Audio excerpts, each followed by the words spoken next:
गौतम बुद्ध ने पैसे कमाने के बारे में कई महत्वपूर्ण सिद्धांत बताए हैं, जिनमें मुख्य रूप से ईमानदारी, कर्म और मानसिक शांति की बात की गई है।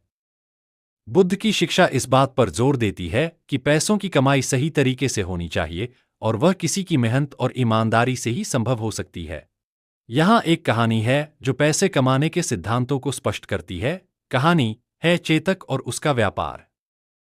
एक बार बुद्ध एक गांव में गए। वहां एक व्यापारी था जिसका नाम चेतक था। चेतक अपनी व्यापार में बहुत पैसा कमा रहा था, लेकिन उसका तरीका ईमानदार नहीं था। वह दूसरों को धोखा देता, उनकी मेहनत का उचित मूल्य नहीं देता और अपने लाभ के लिए उन्हें नुकसान पहुंचाता।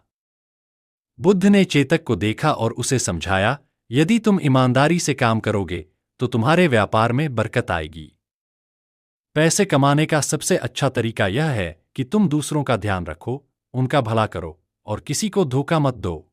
चेतक ने बुद्ध की बातों को नजरअंदाज किया और फिर भी अपनी धोखाधड़ी वाली आदतें जारी रखीं। लेकिन कुछ समय बाद उसे समझ में आया कि उसकी जीवन में कोई सच्ची शांति और सुख नहीं था। वह फिर से बुद्ध के पास गया और उनसे मार्गदर्शन लिया।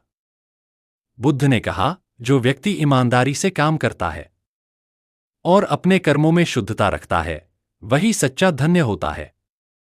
अपने काम से संतुष्ट रहो, दूसरों की मदद करो और फिर देखो कि कैसे तुम्हारी मेहनत से सच्चा सुख और समृद्धि आती है। चेतक ने बुद्ध की सलाह मानी और ईमानदारी से व्यापार करना शुरू किया। धीरे धीरे उसका व्यापार बढ़ने लगा। उसे न केवल धन बल्कि मानसिक शांति और संतोष भी मिला। शिक्षा। गौतम बुद्ध की शिक्षा हमें यह सिखाती है कि पैसों की कमाई सही और ईमानदार तरीके से होनी चाहिए।